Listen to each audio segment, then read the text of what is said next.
Sa Libuna, Bukidnon naman, isang mag-aaral na nasa grade 5 ang hinampas umano ng libro sa ulo ng guro. Iniimbestigahan na ang guro na on leave daw sa ngayon. Makibalita tayo kay Joe Legaspina ng GMA Cagayan de Oro. Mahigit isang linggong hindi nakapasok ang estudyanteng si Elaine. Di niya tunay na pangalan sa Kapihan Elementary School sa Libuna, Bukidnon. Namamaga kasi ang tenga niya na ayon sa mga doktor ay na-infeksyon na.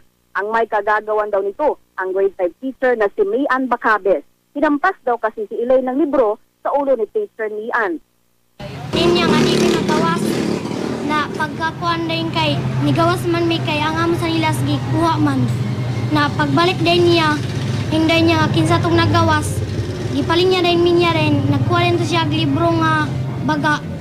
Dayon duha ka buok niya niluto din siya sa bangko din iya din minggi bunalan tagsa-tagsa. Inantaan pa raw di Bacabes ang mga estudyante.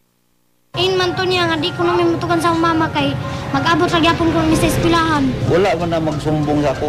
Nabantayan lang na ako na sa pagka-Martes kay Lunes man na nahitabo dayang yung pagbunol sa maestra na pagka-Martes pagkabuntag ng tingala ko nga nag-ilis na sila ba na kung naunsa man na doy yung imong liog nga mura mo naghubag.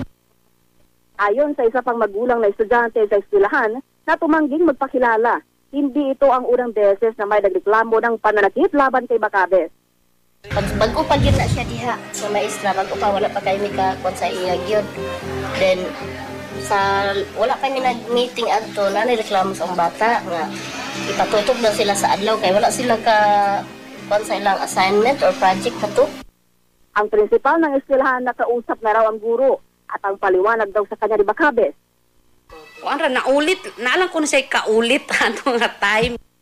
Nakalive ngayon si Bacabes kaya hindi siya nakuha ng payag ng GMA News. Pero iniimbestigahan na raw na Department of Education ang insidente. Joe Legaspina, Nagbabalita, Pilipinas.